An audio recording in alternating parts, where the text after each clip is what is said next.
Students, social issues में कुछ topic रह गए हैं अभी। इसके तुरंत बाद मैं मिसलेनियस और करंट इवेंट के टॉपिक ले लूँगा, ठीक है, ताकि जिन बच्चों का 1 तारीख को इंटरव्यू है उनको कोई समस्या ना आए, ठीक है। इसके बाद मैं बाकी टॉपिक लेता रहूँगा। तो मैं अभी लेता हूँ, सबसे पहले अगला कोचिंग है हमारा ह्यूमन राइट, मानवाधिकार। ठीक है, ह्यूमन राइट क्या है, सबसे पहले इसके बारे में बात कर लें।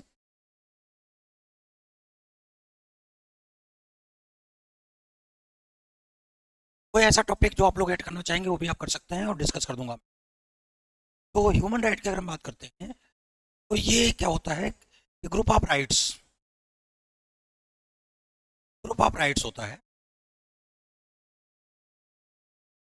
नेचुरल और स्टेट और प्रकृति ने आपको दिया है, प्लस जो आपको स्टेट ने दिया, सरकार ने दिया।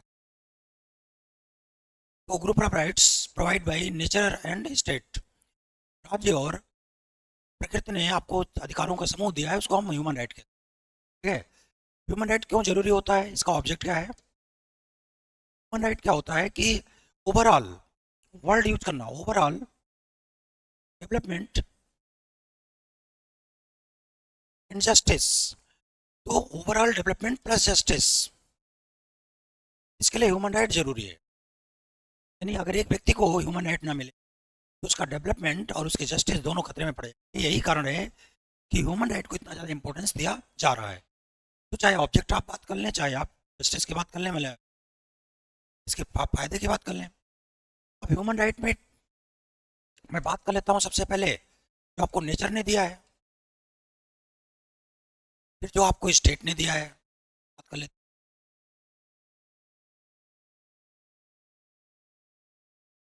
तो जो आपको नेचर ने ह्यूमन राइट दिया है उसमें भी आपके क्या है, नेचुरल इक्वलिटी और नेचुरल लिबर्टी है। तो इक्वलिटी और लिबर्टी दोनों ही आपको प्रकृति ने दिया है। आप स्वतंत्र पैदा हुए हैं और समान पैदा हुए हैं, ठीक है। ये आपके प्राकृतिक अधिकार हैं और यही नेचुरल राइट्स है। और इसको दे देना क्या है, नेचुरल जस्टिस है। This is natural justice. यानी राइट्स की जरूरत होती है जस्टिस के लिए। तो आप ऐसे मान लो कि human right is necessary for the human justice, ठीक है। और ह्यूमन जस्टिस क्या है, किसी व्यक्ति का ओवरऑल डेवलपमेंट और उसके जस्टिस, ठीक है। अब जो नेचर ने आपको दिया है, इक्वलिटी दिया है और लिबर्टी दिया है, लेकिन अगर हर व्यक्ति स्वतंत्र हो गया तो किसी की स्वतंत्रता खतरे में पड़ जाएगी। तो ये जो प्राकृतिक अधिकार है ये बहुत समय तक सुरक्षित नहीं रह सकते हैं। इसी कारण से समाज का निर्माण हुआ और समाज ने राज्य का निर्माण किया। राज्य क्या करेगा, राज्य क्या करेगा, राज्य राइट्स को क्या करेगा, प्रोटेक्ट करेगा और प्रमोट करेगा। प्रोटेक्ट और प्रमोट, प्रमोट किसके लिए होता है, डेवलपमेंट के लिए, और प्रोटेक्ट जस्टिस के लिए। तो राइट को प्रोटेक्ट करना क्या है,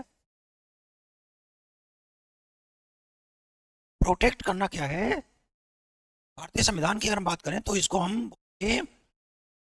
फंडामेंटल राइट। तो protection of right by state is fundamental right. और प्रमोशन ऑफ राइट ये क्या है हमारे संविधान में, इसको हम डीपीएस भी कह सकते हैं। ये राज्य के खिलाफ वास्तव में संविधान देता है आपको, और ये राज्य ही देता है, तो इसको हम डीपीएस भी कह सकते हैं। और ये क्या हो गया, हमारा फंडामेंटल राइट हो गया। तो ये तो हमारी सरकार दे रही है और ये हमारा संविधान दे रहा है, ऐसे आप देख, ठीक है। तो आपने देखा कि ह्यूमन राइट एक ब्रॉडर कॉन्सेप्ट है जिसमें नेचुरल और स्टेट दोनों के राइट्स इंक्लूड कर लेते हैं। अब हम बात कर लेते हैं कि भाई ह्यूमन राइट का सबसे बड़ा थ्रेट क्या है, सबसे बड़ा खतरा क्या है। ह्यूमन राइट का सबसे बड़ा खतरा है, हम सबसे पहले जस्टिस की बात करें तो देखिए, इक्वलिटी और लिबर्टी क्या असुरक्षित है। जो पूरी दुनिया की हम बात कर लेते हैं लॉ एंड ऑर्डर की स्थिति, आज पूरी दुनिया में लॉ एंड ऑर्डर की स्थिति क्या है, टेररिज्म, तरह तरह की हिंसा, ठीक है। एक देश की डिप्लोमेसी दूसरे देश को नुकसान पहुंचाती है, ठीक है, वहाँ हिंसा होता है, ठीक है। और जो कुछ सरकारें ऐसी हैं जो तानाशाही तरीके अपनाती हैं, ठीक है। तो अंतर्राष्ट्रीय स्तर पर देखा जाए तो लोकतंत्र के जो मूल्य हैं वो सही तरीके से स्थापित नहीं हो पाए हैं, बहुत बड़ी समस्या के रूप में सामने आ रहा है। और इसके लिए कोई ग्रुप जिम्मेदार हो सकता है, कोई कल्चरल ग्रुप जिम्मेदार हो सकता है, सरकारें जिम्मेदार हो सकती हैं, इंटरनेशनल डिप्लोमेसी जिम्मेदार हो सकती है, ये ऐसे एनार्चिस्ट ग्रुप भी शामिल हो सकते हैं, ठीक है, जो लोकतंत्र को नुकसान पहुंचा रहे हैं। तो अंतर्राष्ट्रीय लोकतांत्रिक मूल्यों का पतन जो हो रहा है ये बहुत बड़ी समस्या के रूप में सामने आ रहा है, अंतर्राष्ट्रीय मानवाधिकार के उल्लंघन के रूप। तो इसे डेवलपमेंट की हम बात करें अगर, तो देखिए डेवलपमेंट का जो दो ही मॉडल है दुनिया में, समाजवाद है और आज लगभग हर देश ने पूंजीवाद अपना लिया है, ठीक है, लगभग पूंजीवाद की तरफ जा रहे हैं और मार्केट इकोनॉमी को खो दिया है। और मार्केट इकोनॉमी प्रॉफिट के सिद्धांत पे काम करती है और कैपिटल के सिद्धांत पे काम करती है। कैपिटल फॉर्मेशन करने के लिए ट्रेड, टेक्नोलॉजी, इन सबको एक हथियार के रूप में यूज किया जा रहा है, जिससे किसी देश की economic sovereignty, economic cultural इन्वेशन, economic इन्वेशन, तो ये सब खतरे में आ गए हैं, ठीक है, किसी ग्रुप का, किसी देश का, किसी समूह का, किसी व्यक्ति का। तो जो आज हमारा कैपिटलिस्टिक सिस्टम चल रहा है, जो एक तरह से एक्सप्लॉयटेटिव सिस्टम हो गया है और पूरी दुनिया के संसाधनों को इकट्ठा कर लेना चाहता है, पूरी दुनिया के कैपिटल को इकट्ठा कर लेना चाहता है, और ज़्यादातर लोग क्या, rest of the people become capital less and resources less. तो ये आर्थिक असमानता जो पूरी दुनिया में चल रही है एक बहुत बड़ी समस्या के रूप में सामने आई है। तो अंतर्राष्ट्रीय स्तर पर आप देखें दो चीज़ों का थ्रेट है, जस्टिस को तो थ्रेट जो हुआ है वो अंतर्राष्ट्रीय स्तर पर जो कानून व्यवस्था की स्थिति है बहुत ज़्यादा खराब है, ठीक है। डेवलपमेंट की बात करें तो पूंजीवाद ने नुकसान पहुंचाया है, ठीक है। तो हम थोड़ी भारत की स्थिति देख लेते हैं, क्या की स्थिति देख ले, भारत की स्थिति हम देख लेते हैं। तो देखिए भारत में हमारे पास कॉन्स्टिट्यूशन है, अगर कॉन्स्टिट्यूशन खतरे में नहीं आएगा, judiciary free and fair judiciary है, ठीक है, जुडिशरी को लिबर्टी है, इंडिपेंडेंसी है, तो अगर इन दोनों को खतरा नहीं आएगा तो हमारा मानवाधिकार खतरे में नहीं जाएगा। रही बात दूसरी, तो दूसरी समस्या के रूप में जो सामने आ रहा है वो आ रहा है आर्थिक असमानता, क्वालिटी। आर्थिक असमानता किस आधार पे आ रहा है, कास्ट के आधार पे आ रहा है, कम्युनिटी के आधार पे आ रहा है, कल्चर के आधार पे आ रहा है, ठीक है, बहुत सारी ऐसी चीज़ें आ रही हैं, आर्थिक और सामाजिक असमानता को जन्म रहा है, गाँव शहर में अंतर आ रहा है, ठीक है।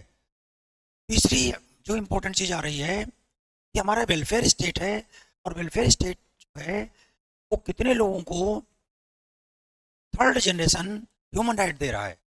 ह्यूमन राइट की 3 पीढ़ियाँ हैं, क्या कर दूँ। जो पहली पीढ़ी थी वो जिनेवा कन्वेंशन था, और जिनेवा कन्वेंशन जो था वो युद्ध अपराधियों के लिए था, उसी में वियना कन्वेंशन भी आ गया था। जो 1948 में फर्स्ट जनरेशन के जो रिफॉर्म थे, जो ह्यूमन राइट था, वो जिनेवा से संबंधित था, जो हमारे यूएनओ में शामिल किया कि भाई अगर विशेष परिस्थितियों में युद्ध अपराधी भी होते हैं तो भी न्याय पाने का अधिकार मिलना चाहिए और मान्य मिलना चाहिए, ठीक है। यहीं से शरणार्थियों का भी मैटर था, शरणार्थियों को भी अधिकार दिया गया। जो दूसरी पीढ़ी आई रोम कन्वेंशन, उसमें कहा गया वो डेवलपमेंट से संबंधित था, तो उसने ये कहा कि सभी को शिक्षा, सभी को स्वास्थ्य, सभी को अच्छा पर्यावरण, ठीक है, सभी को पोषक भोजन, पेयजल, एवरीथिंग। तो जो भी आपके शारीरिक और मानसिक विकास से संबंधित है, आपको बीमारियों से बचाने के लिए जरूरी है, तो सारे आपके रोम कन्वेंशन में आ गए। 1975 के आसपास की ये रिपोर्ट है। फिर बीजिंग कन्वेंशन आता है, तो बीजिंग कन्वेंशन में जैसे बहुत क्लास थे, फार्मर्स है, क्लासेस हैं, ठीक है, स्टूडेंट्स हैं, एक कॉस्ट बेस, कम्युनिटी बेस, इनके राइट्स की बात करती है, ठीक है। तो आज आप देखें भारत में क्या है, इस संविधान का शासन है, जस्टिस हमारी इंडिपेंडेंट है, ठीक है, लिबर्टी है इसके पास, तो फ्री एंड फेयर का सिद्धांत चलता है, इक्वलिटी।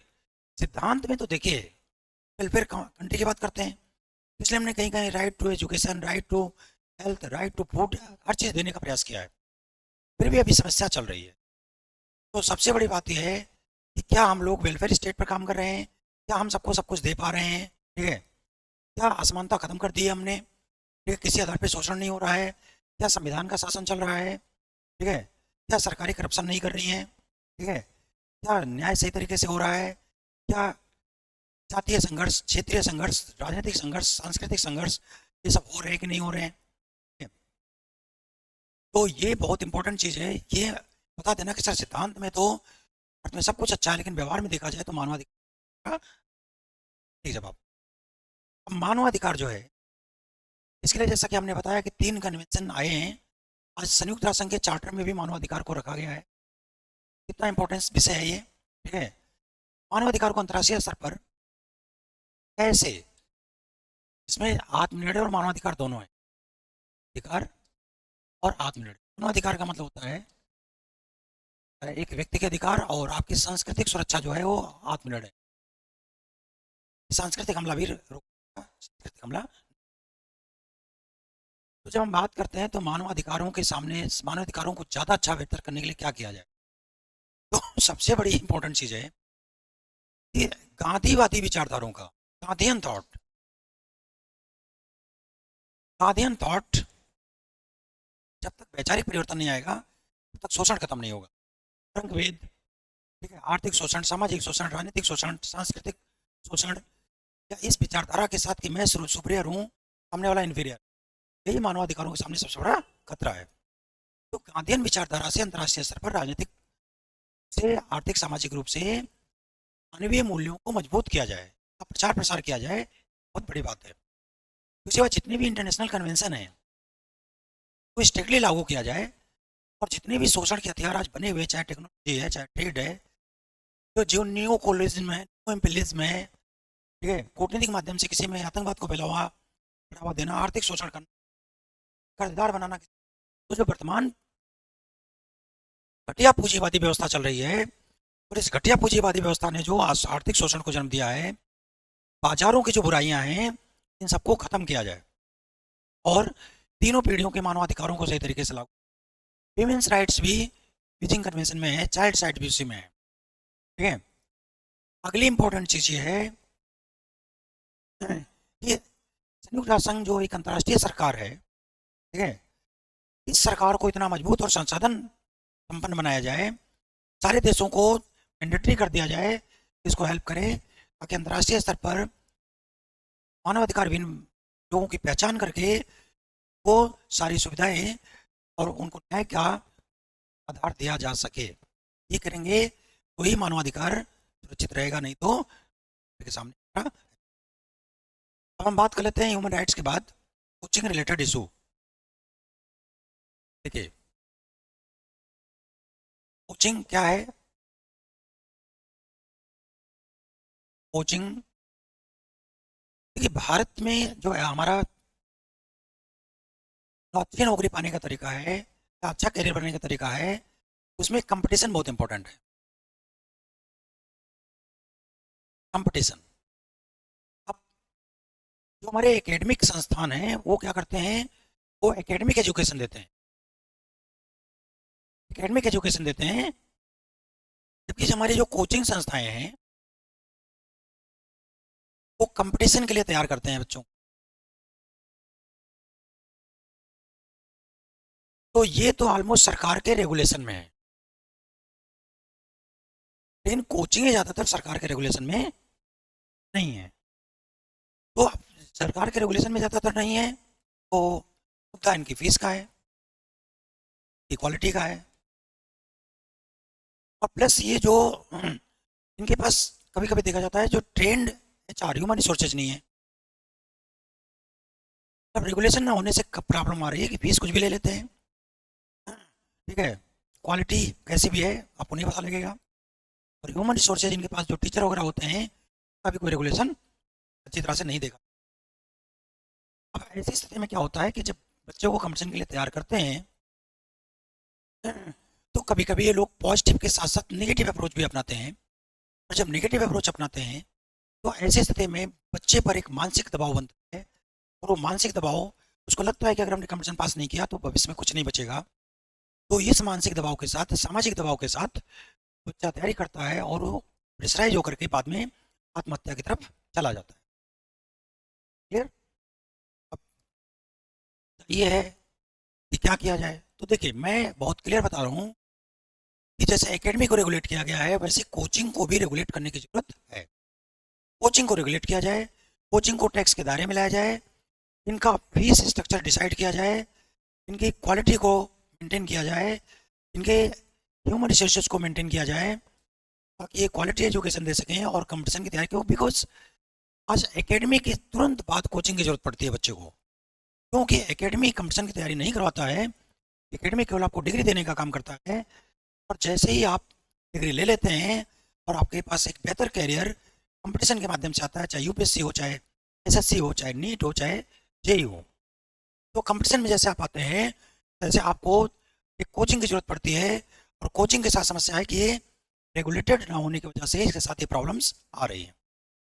तो एक ही लाइन का जवाब है कि कोचिंग कल्चर में परिवर्तन लाया जाए, और ये कल्चर में परिवर्तन तब लाया जाएगा जगहों को रेगुलेट किया जाएगा, एक स्टैंडर्ड रखा जाएगा, और काउंसलर के रूप में एक साइकोलॉजिस्ट वहाँ रखा जाए, और कोचिंग साइकोलॉजिस्ट रखें, एक बढ़िया एक स्टैंडर्ड डिसाइड किया जाए कि भाई कहाँ पर कोचिंगें किस स्पेस में चलें। आज कहीं भी कोचिंग खुल जाती है, ठीक है, और कहीं भी खुल जाती है, बच्चे बैठ जाते हैं, आग लग जाती है, दीवार गिर गई, कहीं कुछ हो गया, कहीं पानी भर गया, कुछ हो गया, कोई उनका सिक्योरिटी मेंटेनेंस नहीं है, ठीक है, अंधाधुंध पैसे कमाते हैं लोग। तो कोचिंग रिलेटेड इशू ये है, और इसका समाधान मैंने आपको बता दिया।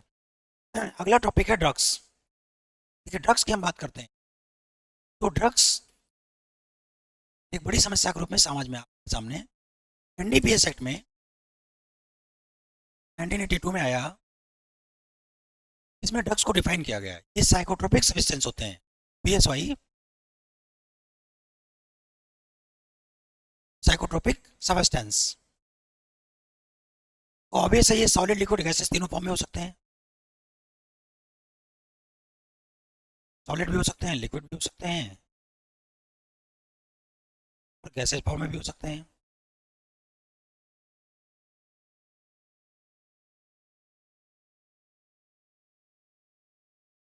अब अगर इनको यूज किया जाता है, देखिए मिस यूज और मिसयूज दोनों है, यूज है और मिसयूज है, दोनों है। अगर कोई व्यक्ति बीमार है और उसके शरीर में केमिकल इम्बैलेंस है, और इनको यूज किया जाता है, ऐसे ड्रग्स को यूज किया जाता है ताकि बैलेंस हो सके, मेंटेन हो सके, और वो आदमी उस समस्या से निजात पा सके, तो इसको मेडिसिन कहते हैं। मेडिसिन और ड्रग्स में ज़्यादा अंतर नहीं। जब इसको मिसयूज किया जाएगा तो एक बैलेंस जो आदमी में है वो इम्बैलेंस हो जाएगा, और वो आदमी, और उसका वो दो तरह का असर पैदा करेगा, स्टिमुलेटिव और सेडाक्टिव। या तो जोर जोर से चिल्लाने लग जाएगा, या तो शांत होकर सो जाएगा, और दोनों ही फिजिकल और मेंटल हेल्थ को नुकसान पहुंचाते हैं।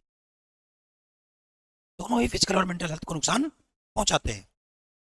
और जब ये हेल्थ को नुकसान पहुंचाते हैं तो इसका जो इफेक्ट आता है निकल करके वो क्या होता है, एक तो इसका सोशल इफेक्ट आता है, एक इकोनॉमिक इफेक्ट आता है, और एक इसका साइकोलॉजिकल इफेक्ट आता है।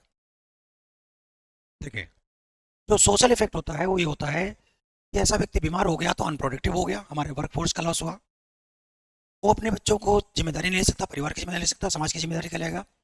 तो ऐसा व्यक्ति धीरे धीरे उसका सामाजिक रूप से वो कटता चला जाता है, ठीक है, और सामाजिक जिम्मेदारी नहीं निभा पाता। ठीक है, आर्थिक रूप से देखा जाए तो हमारे वर्क फोर्स का लॉस हो रहा है। जो मेडिसिन बन सकता था उसको ड्रग्स के रूप में यूज करके वो आदमी अपनी इलाज करवा रहा है, गरीब हो गया, तो इलाज भी करवाएगा, और उसके पास प्रोडक्टिविटी भी जीरो हो जाएगी। आर्थिक रूप से वो गरीब होगा तो देश में गरीबी बढ़ती चली जाएगी, देश का जीडीपी का साइज भी छोटा हो जाएगा, और पर कैपिटा इनकम भी कम हो जाएगा। तो सामाजिक रूप से आपने देखा कि अपराध बढ़ जाएंगे, ठीक है, सामाजिक रूप से आपने देखा कि शोषण बढ़ जाएगा, सामाजिक रूप से आपने देखा कि वो सामाजिक दायित्व तो नहीं निभा पाएगा, चाहे परिवार का दायित्व हो, चाहे खुद की जिम्मेदारी हो, चाहे समाज की जिम्मेदारी हो। साइकोलॉजिकली देखा जाए तो ऐसा व्यक्ति जो है वो कर्मवादी होने के बजाय भाग्यवादी हो जाएगा, और वो एक समय के बाद वो निष्क्रिय हो जाएगा, मतलब पैसिव हो जाएगा, और पैसिव होने के साथ उसका जो कॉन्फिडेंस लेवल है वो पूरी तरह से खत्म हो जाएगा। अब ड्रग्स का कारण क्या है देख लीजिए आप। एक तो हमने बता दिया आपको, ड्रग्स के दो कारण हैं। पहला कारण है इजी अवेलेबल है, जैसे हैम्प है, गांजा है, भांग है, ठीक है, जो बहुत सारे सब्सटेंस ऐसे हैं जो प्राकृतिक रूप से अवेलेबल हैं, या नहीं भी हैं तो तस्करी के माध्यम से आ जाते हैं। तो इजी अवेलेबिलिटी इनकी मिल जाती है क्योंकि भारत गोल्डन ट्रायंगल पर स्थित है। गोल्डन ट्रायंगल कुछ और नहीं है बल्कि तस्करी करने वाले देशों का समूह है जो उत्पादन करते हैं और तस्करी करते हैं। दूसरी स्थिति है कि मेंटलिटी। मेंटलिटी में इस तरह का सामाजिकरण हुआ है या इस तरह की मेंटलिटी बन गई है कि ऐसा लगता है कि सामाजिक, आर्थिक या बहुत सारे मनोवैज्ञानिक दबावों से निपटने के लिए एक बढ़िया तरीका हो सकता है। तो एक तरीका हो सकता है, वे हो सकता है, यूज करो ताकि सडक्टिव स्टेबिलिटी पर इफेक्ट आ जाए और समस्याओं से आप निपट पाए। दूसरा है कॉन्सेप्ट ऑफ हेडोनिज्म। हेडोनिज्म का कॉन्सेप्ट ये कहता है कि उस हर चीज को आप यूज करें जो आपको खुशी देता है। वेस्टर्न कॉन्सेप्ट है। तो अगर आपको मजा आता है ड्रग्स लेकर के तो ड्रग्स लीजिए आप, ठीक है, ये इस तरह की मेंटल। तो दवाओं से निपटने के लिए एक तरीका प्लस खुशी मनाने का एक तरीका प्लस इजी अवेलेबिलिटी, ये कारण है ड्रग्स का, ठीक है। ड्रग्स को रोका कैसे? तो ड्रग्स को रोकने का सबसे बढ़िया तरीका है, जैसे एनडीपीएस एक्ट एक बढ़िया एक्ट है, लेकिन ये बहुत सफिशिएंट नहीं है। एनडीपीएस एक्ट में देखिए डेफिनेशन तो दी जाए, एनडीपीएस एक्ट में डेफिनेशन तो दी गई है ड्रग्स की, लेकिन एक सोशल अवेयरनेस लाई जाए ताकि लोगों को ड्रग्स की बुराइयों के बारे में समझ में आ जाए, ठीक है। दूसरी इंपॉर्टेंट चीज है कि सरकार क्या करे, इन्फोर्समेंट एजेंसीज को मजबूत करे, जो प्रोडक्शन से लेकर के इसकी सप्लाई और जो लोग यूज कर रहे हैं सब पर कंट्रोल करे, ठीक है। ये दो तरीके इंपॉर्टेंट है। अब हम बात करते हैं, देखिए ड्रग्स हो गया, ह्यूमन राइट हो गया, आगे पॉपुलेशन। पॉपुलेशन एक टॉपिक है, कई बार कहा जाता है कि रोका जाए, इसे रोका जाए। पॉपुलेशन क्या होता है? किसी ज्योग्राफिकल एरिया परिभाषा देख लीजिए आप। Geographical area total people permanent reside, यानी किसी ज्योग्राफिकल एरिया में सभी लोगों की संख्या जो अस्थायी रूप से निवास करते हैं, क्या कहते हैं? पॉपुलेशन। अब ऐसा भी हो सकता है कुछ लोग चले भी जाएं, कुछ लोग जाएं। इसको हम इमिग्रेशन या माइग्रेशन कहते हैं, ठीक है, आने वाले और जाने। बट अस्थायी रूप से रहने वाले समूह संख्या होती है उसे पॉपुलेशन कहते हैं। अब हम पॉपुलेशन पर थोड़ा डिटेल में जाते हैं।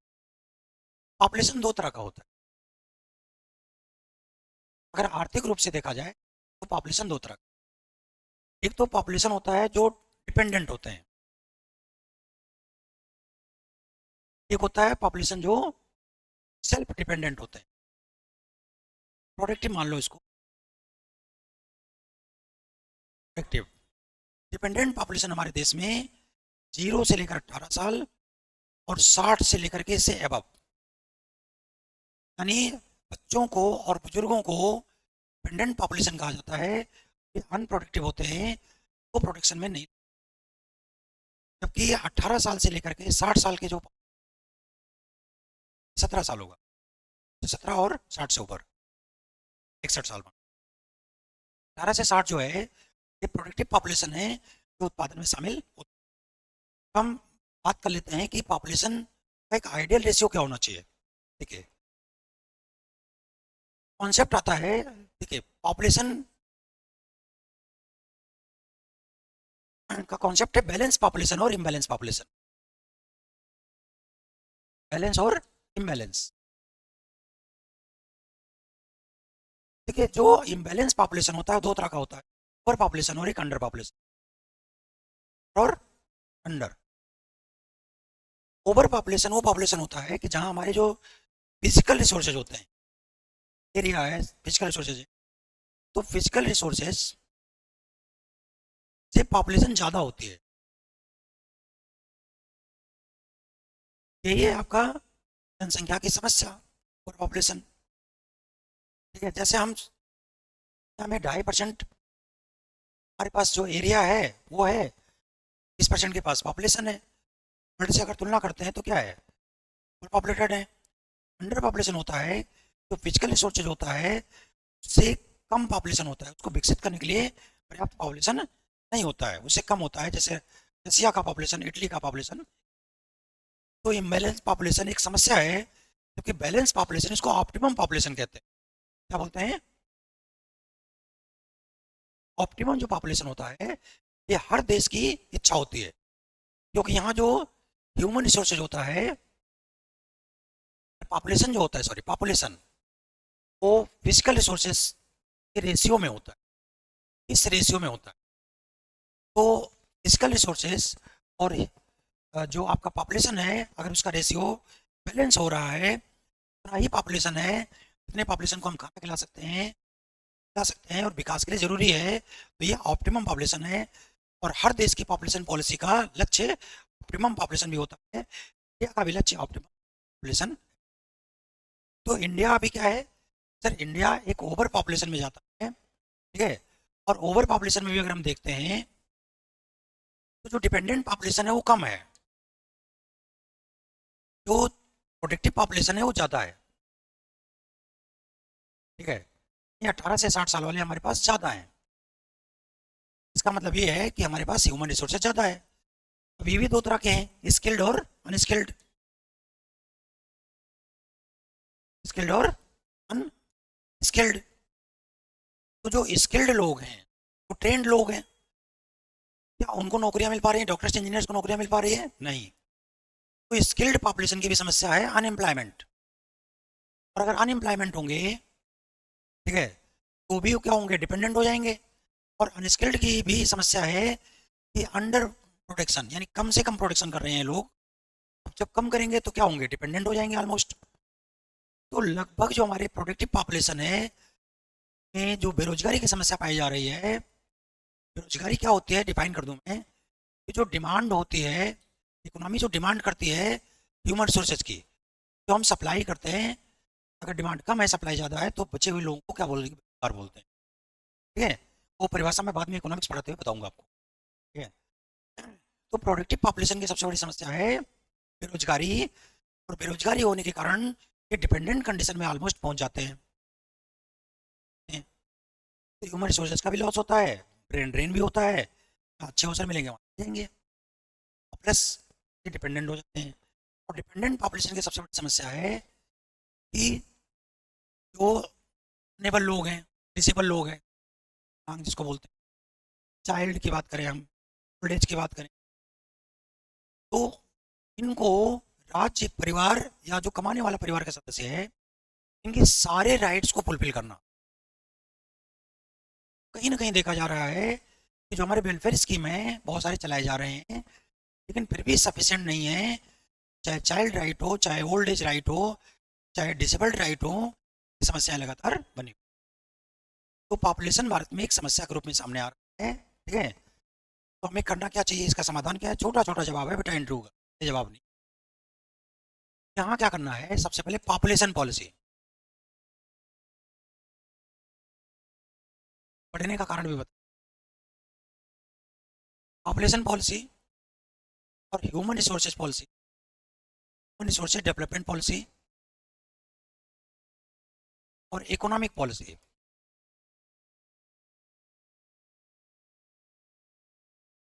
तीनों में बैलेंस किया जाए ताकि ऑप्टिमम पॉपुलेशन का कॉन्सेप्ट लाया जा सके।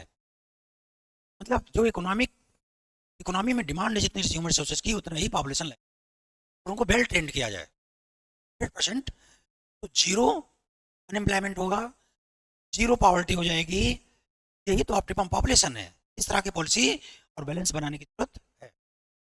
भारत में जनसंख्या बढ़ने का कारण क्या? भारत में जनसंख्या बढ़ने का सबसे बड़ा कारण है कि प्लानिंग कमीशन अब तो कह रहा नहीं है, नीति आयोग है, उसके अनुसार कि भारत में जो जनसंख्या बढ़ रही है उसका एक बहुत बड़ा कारण है द कॉस्ट और community base insecurity, participation desire. देखो ऐसा एक कॉन्सेप्ट बना दिया गया है कि जिसकी जनसंख्या ज़्यादा है उसी का प्रधानमंत्री, पीएम सीएम ये सब बनेंगे, इसी SC ST, मुसलमान सिख ईसाई। तो आज समाज में अगर आप जाते हैं तो समाज में देखते हैं कि यहाँ पर कॉस्ट, कम्युनिटी, कल्चर बेस, एक मोटिवेशन, बहुत सारे लोग मोटिवेशन का काम कर रहे हैं कि कभी कहते हैं हिंदू जनसंख्या बढ़ाए, कभी कहते हैं मुस्लिम जनसंख्या बढ़ाए। इन लोगों को तुरंत रोका जाए क्योंकि ये कहीं ना कहीं कैटलिटिक का काम कर रहे हैं पॉपुलेशन इंक्रीज करने में। दूसरी बात है कि जो हमारे फैमिली वेलफेयर वेलफेयर प्रोग्राम है ना, तो स्ट्रिक्ट है ना ही सबको कवर करते हैं। तो ऑब्वियस है कि अनवांटेड पॉपुलेशन भी बढ़ रहा है, TFR भी कई सारे राज्यों में बहुत ज़्यादा है, ठीक है। डेथ रेट को तो हम लोगों ने रोक लिया है, लेकिन बर्थ रेट को रोकने का हमारे पास कोई ना तो एजुकेशन है, सोशलाइजेशन प्रोसेस है, और ना ही हेल्थ सिस्टम है, ठीक है। जब कभी एक स्ट्रिक्ट पॉलिसी की बात की जाती है तो कहते हैं अनडेमोक्रेटिक है, इसी जनसंख्या अपनी रोक। तो कहीं ना कहीं तुष्टीकरण की जो नीति है वो जनसंख्या बढ़ने के लिए हर है, और सरकार का तो उन स्कीमों का फेलियर है, पूरी तरह से फेलियर है या पार्शली फेलियर है, जो one child policy, two child policy को स्ट्रिक्टली लागू नहीं करवा पा रहे हैं। डेफिनेटली सरकार को इस पर विचार करना चाहिए, ठीक है। जनसंख्या वरदान भी है और जनसंख्या अभिशाप भी है। भारत में जनसंख्या अभिशाप बनती जा रही है। अब बात कर लेता हूँ अर्बन प्रॉब्लम्स की। प्रॉब्लम क्या है? Urban problem.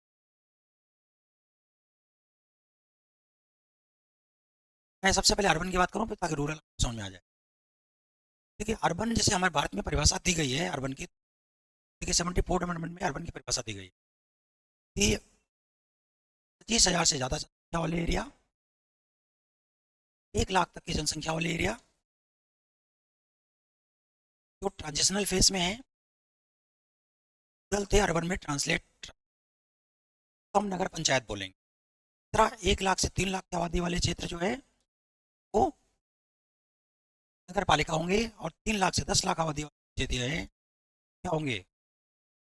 नगर निगम होंगे। और 10 लाख से ज़्यादा वाले या एक से अधिक नगर निगम या क्षेत्र शामिल हैं क्या बोलेंगे? मेट्रोपॉलिटन। तो हमारे देश में जो शहरीकरण की परिभाषा है वो डेंसिटी 400 से ज़्यादा स्क्वायर किलोमीटर, और पॉपुलेशन मोर देन 25,000, इसको मान लीजिए आप, इसके ऊपर वाले सार हो गए, ये है अर्बन। जबकि पश्चिमी देशों में जो शहरीकरण की परिभाषा है वो बहुत अलग है। पश्चिमी देशों में कहा गया, ठीक है, कि अर्बन एरिया और होंगे जो रेशनलाइज होंगे, जो रेशनलाइज सिस्टम को यूज करते हैं, चाहे सोशल सिस्टम हो, चाहे सिस्टम हो, चाहे एडमिनिस्ट्रेटिव सिस्टम हो, ये अर्बन एरिया। तो रेशनलाइजेशन और साइंटिफिक सिस्टम इज अर्बनाइजेशन, ठीक है, ये दोनों में अंतर आ जाएगा। भारत में शहरीकरण का ट्रेंड हम देख लेते हैं, ठीक है। जब हम भारत में शहरीकरण का ट्रेंड देखते हैं तो भारत में शहरीकरण के 2 कारण हैं। पहला कारण ये है कि देखिए फैसिलिटीज,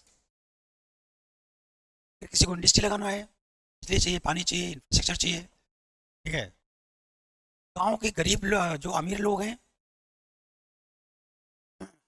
वो आते हैं ऐसी जगहों पर उनको फैसिलिटी मिल जाए, तो फैसिलिटी के लिए क्या करते हैं? अट्रैक्ट होते हैं। पुल और पुश 2 थ्योरी काम करते हैं। तो गाँव से क्या हो रहा है? पुश हो रहा है, और शहरों की तरफ पुल हो रहा है। कौन लोग आ रहे हैं?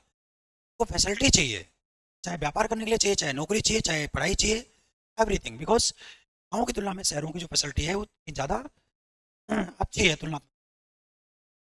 दूसरी बात है, पुश थ्योरी में दूसरा काम करता है ये अपॉर्चुनिटीज के लिए, गाँव में कोई ज़्यादा आर्थिक क्रियाकलाप नहीं है, ठीक है, तो इसलिए जो गरीब लोग हैं वो अवसरों के लिए शहरों में आते हैं। तो शहरों में अमीर लोग भी आ गए फैसिलिटी के लिए, और गरीब लोग अवसरों के लिए आ गए। This is the reason behind unplanned urbanization in Indian cities. बहुत तेजी से शहरों की जनसंख्या बढ़ती जा रही है। तो जब ओवर पॉपुलेटेड सिटी हो जाएंगे, और दो समस्या पैदा होगी। जो इंफ्रास्ट्रक्चर है, एक तो वहां समस्या पैदा होगी एडमिनिस्ट्रेटिव, एक समस्या पैदा होगी इथिकल, और एक होगी फिजिकल। ठीक है, मैं बात कर लेता हूँ सबसे पहले इथिकल, नैतिकता की समस्या। शहरीकरण क्या है? न्याय और ऑर्गेनाइजेशन है। इन शहरों में हायरार्की कैसे लगी? अपर क्लास और लोअर क्लास। लोअर क्लास एक लेबर बन के रह गया, बहुत बुरी जगह पे रह रहा है। ठीक है, यहाँ पर एक्सप्लॉयटेशन ज़्यादा होगा।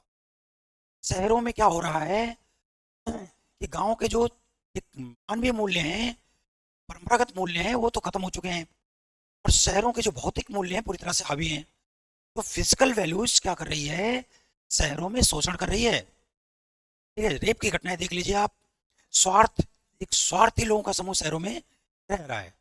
तो इथिकल समस्या एक बड़ी समस्या के रूप में सामने आ रहा है कि जो परंपरागत मानवीय ग्रामीण मूल्यों को छोड़ चुके हैं और पश्चिम के गैर मानवीय एक सेल्फिश एटीट्यूड को अपना रहे हैं, और ना अपनी जिम्मेदारी की बात नहीं करते कभी, और हमेशा अपने राइट्स की बात करते हैं। ऐसे लोगों का समूह शहरों में रह रहा है। इथिकल समस्या, जिसने अपराधों को जन्म दिया है, जिसने शोषण को जन्म दिया है, जिसने बलात्कार को जन्म दिया है। ठीक है, दूसरी बात है फिजिकल प्रॉब्लम। फिजिकल प्रॉब्लम में देखा जाए तो शहरों में क्या हो रहा है कि ओवर पॉपुलेशन होने से क्या हो रहा है कि जो इंफ्रास्ट्रक्चर है उसकी क्वालिटी और क्वांटिटी दोनों कम हो रही है। जो रिसोर्सेज हैं, इंफ्रास्ट्रक्चर है, उसकी क्वालिटी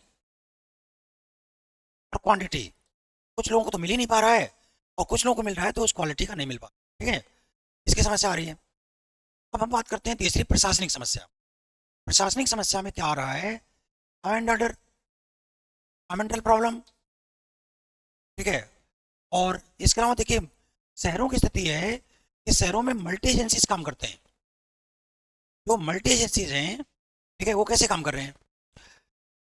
नगर निगम है, डेवलपमेंट अथॉरिटीज़ हैं, बहुत सारे अथॉरिटीज़ हैं, वो लोग काम कर रहे हैं। तो ऐसी स्थिति में कोऑर्डिनेशन की समस्या आ रही है कि, और अथॉरिटी की समस्या आ रही है, जुडिक्शन की समस्या आ रही है। ये सारी समस्याएं भी आ रही हैं। अथॉरिटी की सारी बात करते हैं, जिम्मेदारी कोई लेना पसंद नहीं करता, के पास पावर रिसोर्सेज भी बहुत कम है। ठीक है, तो एक बड़ी समस्या के रूप में सामने आ रहा है एडमिनिस्ट्रेटिव प्रॉब्लम, इथिकल प्रॉब्लम और फिजिकल प्रॉब्लम। बस लास्ट इसका टॉपिक बता दूं, इसका समाधान क्या है? तो इसका एक ही समाधान है, स्मार्ट सिटी का कॉन्सेप्ट। स्मार्ट सिटी का कॉन्सेप्ट जो है, इसका एक बात समाधान। स्मार्ट सिटी शहरों के विकास का एक मॉडल है, इसमें 6 महत्वपूर्ण चीज़ें शामिल की गई हैं। ठीक है, 1 लाख से ऊपर वाली जनसंख्या वाले शहरों को इसमें लिया गया था, 100 शहर लिए गए थे, बाद में इसमें बढ़ा दिए गए, सॉरी 10 लाख के। ठीक है, इसमें सबसे पहले आता है स्मार्ट एडमिनिस्ट्रेशन। इसको ई एडमिशन भी कह सकते हो आप। सब कुछ ऑनलाइन रहेगा, सारी सुविधाएं ऑनलाइन रहेंगी, आपकी समस्याओं का समाधान ऑनलाइन। ठीक है, और उसी से की जा रही है कि सिंगल अथॉरिटी बना दी जाए, जिसको अथॉरिटी भी दे दी जाए और रिस्पॉन्सिबिलिटी दी जाए। दूसरा, इथिकल प्रॉब्लम को भी सॉल्व करने का प्रयास किया जा रहा है कि शहरों के लोगों में इस तरह के इथिकल व्यूज लाए जाए, तो अपनी जिम्मेदारी उठाएं, शोषण ना करें, जस्टिस के लिए काम करें। तीसरी बात आ रही है smart facilities, 4x7, 30 days and 65 days। तो स्मार्ट फैसिलिटीज यानी क्वालिटी और क्वांटिटी इंफ्रास्ट्रक्चर बढ़ाने के बाद इसमें स्मार्ट ट्रांसपोर्टेशन आ गया, स्मार्ट पुलिस आ गई। ठीक है, ये सारी चीज़ें आपके आ गई। इसके अलावा स्मार्ट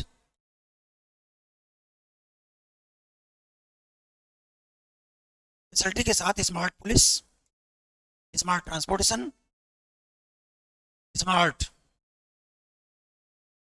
इंफ्रास्ट्रक्चर, इन सबको मिलाकर के बन गया आपका स्मार्ट सिटी। मुद्दा ये है कि फाइनेंस कहाँ से आएगा, इसकी चर्चा